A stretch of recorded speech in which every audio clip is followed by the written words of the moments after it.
All right, so moving right along here, you should be in your Coinbase account, and where I'd like you to go now so we can purchase your first Bitcoin. Again, whether it's $100, I'm recommending a minimum of 100 because it's going to open you up to all kinds of opportunities I'll be showing you later, and this kind of gives you enough to work with. But if you need to do $1 or $5 or $10 just to start to get the feel for this, you can always get more later. I'm just recommending 100 as a good starting point. When you do 100, you'll get a $10 bonus of Bitcoin from Coinbase, and so will I, so it's a good deal. But regardless of where you're starting from, let's just get something so you can start to really learn and take advantage of the opportunities that I'll be showing you. Let me just give you one example before we get this. For those that do about $100, you could even do about $80. You'll be able to take advantage of an opportunity I'll be showing you in the future where you can get 1% compounded per day on your Bitcoin, which is remarkable. It doesn't sound like a lot, right? But that's 5% a week. It's only on weekdays, when there's about 20 weekdays in a month, so that would come to over 20% compounded in a month. So, getting involved with Bitcoin is more than just about buying and holding. It opens up a whole new world of opportunities. And the one I just shared with you where you're getting 1% return compounded a day, 20% a month, 40% in 2 months, huge returns. That's just one of so many different opportunities I'll be showing you. So that's why I encourage you to start with like 100, or you could do about 80 US dollars in Bitcoin. But you don't have to. If you want to start with something much smaller, you certainly can. But let's just keep moving forward so you can take advantage of the opportunities in this new world as you learn and go forward. So let's take this next step. Go to Buy Sell, which is right here. Look at my mouse. Click on the Buy Sell. And it's going to say Payment Method Required. You'll need to add a source of funds before you can buy. You can either make a deposit into your fiat wallet or add a new payment method. So we'll just click Add a New Payment Method. And we can do bank wires, or we can click Add Payment Method here. I don't suggest payment wires. I would suggest doing Add Payment Method.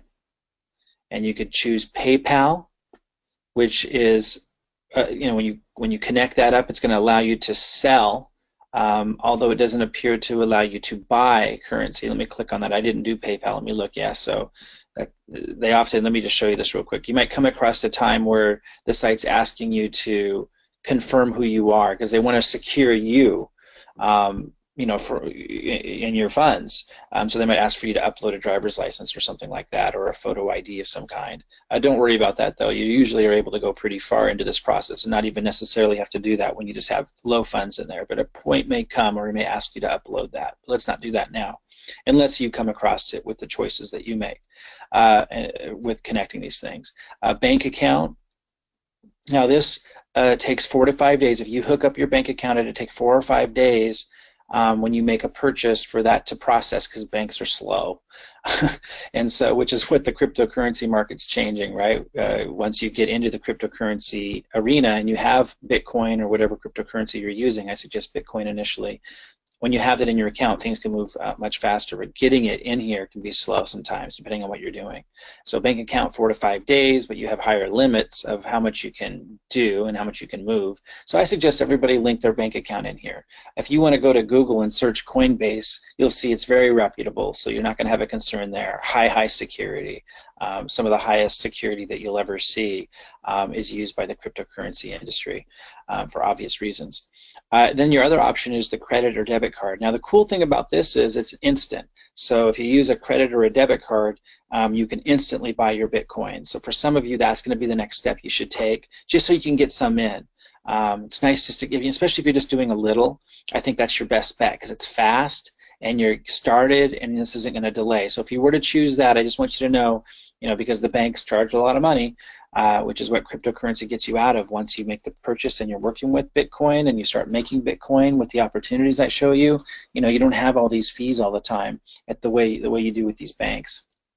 But this is, please note that we only accept Visa, MasterCard, and charge so you can't use American Express or something like that. Visa or MasterCard, and there's a 3.99% fee.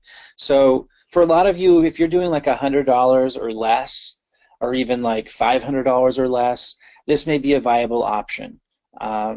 With the opportunities that I'll be showing you, that's a small percentage to pay for to get in and get started right away.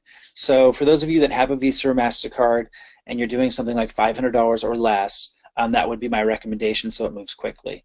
Because I'd like to show you the opportunities that are available and have you be able to start taking advantage of those and making a really significant return as soon as tomorrow if you choose this option, at least to be able to get involved.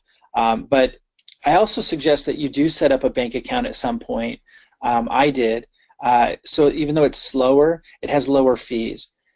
So for example, you would choose your bank. I chose Chase. You would enter your username and password of your bank account. And it, again, this is the highest level technology. It will communicate with your bank and know everything it needs to know to be able to connect the bank to your Coinbase account. Once you do that, you're going to have lower fees. I think it's 1.99% when you choose the connecting your bank account. But go ahead and choose the option that's best for you. For most of you, if you're doing something under $500, certainly under $100, I would do credit debit card. You can buy instantly and get started and follow along quickly with the opportunities I'm showing you. But I would also recommend connecting up a bank account if you want to, in the future, do larger purchases of Bitcoin when the time is right. Okay, I'll see you in the next video. Go ahead and take the step, choose your payment method, and I'll see you in a moment.